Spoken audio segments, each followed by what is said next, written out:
Smartphone আমরা অনেকেই ব্যবহার করি। অ্যাকচুয়ালি আমারও একটা আছে। এই যে ও নিয়ে গেছে। ঠিক আছে, সমস্যা নেই, বলতে থাক। আচ্ছা, আমার স্মার্টফোনে সামহাউ আরেকজন নিয়ে গেছে। তো যাই হোক, স্মার্টফোনে আসলে অনেক একটা ইস্যু থাকে। এই তো স্মার্টফোন পাওয়া গেছে, সনি এরিকসন এক্সপেরিয়া রে S18i অ্যাকচুয়ালি। তো স্মার্টফোনে একটা ইস্যু থাকে অ্যাকচুয়ালি, দেখা যায় যে ব্যাটারিটা 1700 mAh বা 1800 mAh, কিন্তু স্মার্টফোনের এই ইস্যুটার ফলে অনেক সময় দেখা যায় আপনি 3G ইউজ করতেছেন, ওয়াইফাই ইউজ করতেছেন, হঠাৎ করে চার্জই চলে গেলো, আপনার কল দিয়ে কেউ খুঁজে পাচ্ছেন আর কি। তো এই সমস্ত ক্ষেত্র থেকে বাঁচার জন্য আমি একটা গ্যাজেট গ্যাং 7 থেকে অ্যাকচুয়ালি একটা পাওয়ার ব্যাংক কিনেছি, যেটা ব্যাকআপ হিসেবে বা চার্জ দিয়ে রাখলে আরও আমাকে চার্জের সাপোর্ট দেবে এটা। তো এটার নাম হচ্ছে পাইসেন আর কি, একটা চাইনিজ কোম্পানি। তো আমি মনে করি যে যখন চার্জ চালা যায়, চার্জ পাবো কোথায়, তখন এটা সামনে থেকে এসে বলে যে পাইসেন। তো আসুন আমরা আনবক্সিং করি এই প্রোডাক্টটাকে। আমরা আসলে টেবিলে নিয়ে আসলাম আমাদের এটা আনবক্সিং করার জন্য। তো প্রথমেই আমরা মানি রিসিপ্টটা বের করছি। তো এটা হচ্ছে গ্যাজেট গ্যাংয়ের আমার নামে লেখা মানি রিসিপ্ট। এটা হচ্ছে 1300 টাকা দাম অ্যাকচুয়ালি। তো দেখি প্রোডাক্ট আসলে কেমন বা কীভাবে, ভিতরে কি কি আছে।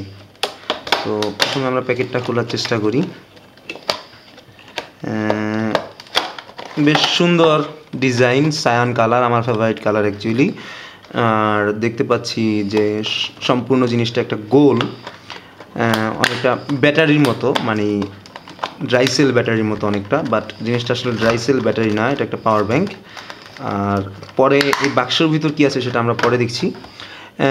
ইন টোটাল এটাই হচ্ছে পাওয়ার ব্যাংক। এখান থেকে আপনারা পাওয়ারটা আউট করতে পারবেন, এখান থেকে আপনি চার্জ দিতে পারবেন, আর এখান থেকে আপনি এই ব্যাটারিটা এক্সট্রা চার্জ নিতে পারবেন। এবং এটা বোধহয় চালু করার বাটন। ইয়েস, আমি রাইট। তো এটা চালু করলে, এটা যদি কোনো ইনপুট না দেওয়া হয় আর কি, আউটপুট না দেওয়া হয়, তাহলে এটাতে অটোমেটিক্যালি বন্ধ হয়ে যাবে। আর এই পাশে কিছুই নেই।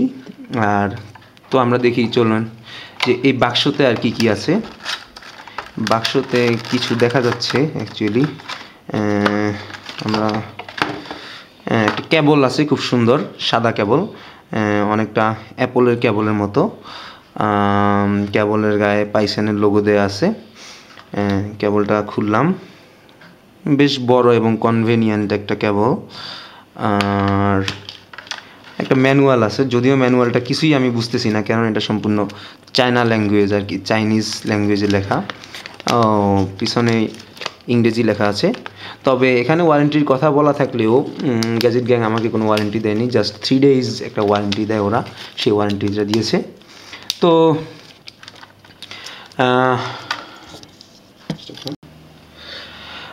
আমরা পাওয়ার ব্যাংকটি এখন মোবাইলে লাগিয়ে দেখবো অ্যাকচুয়ালি। এটা একটা কনভেনিয়েন্ট যে যেই কেবল দিয়ে আপনি আর কি চার্জ দিতে পারবেন, সেই কেবল দিয়ে এই পাওয়ার ব্যাংকের থেকে আপনি চার্জ নিতে পারবেন আর কি। তো আমি প্রথম ডিভাইসটিকে চালু করে নিই আগে। ডিভাইসটি চালু হয়েছে, এই যে গ্রিন লাইট দেখা যাচ্ছে। এখন আমি ফোনে লাগিয়ে নিচ্ছি, আমার ফোনে। হ্যাঁ, এই হলুদ সিগন্যাল মানে হচ্ছে চার্জ হচ্ছে। চার্জার আইকনও দেখাচ্ছে যে চার্জ হচ্ছে অ্যাকচুয়ালি।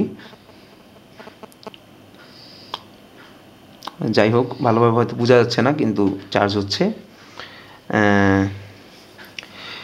সো আমরা বেশ ভালো কনভেনিয়েন্ট একটা পাওয়ার ব্যাংক পেলাম।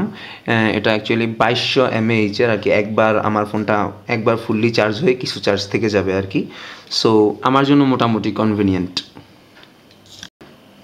এই ছিল আমাদের পাওয়ার ব্যাংকের আনবক্সিং এবং রিভিউ, মোটামুটিভাবে একটা রিভিউ। আমি এখনও ভালোভাবে চালাইনি, আজকে কিনে আনলাম। সো আপাতত আপনারা ভালো থাকেন এবং অবশ্যই সাবস্ক্রাইব বাটনে ক্লিক করতে কিন্তু ভুলবেন না।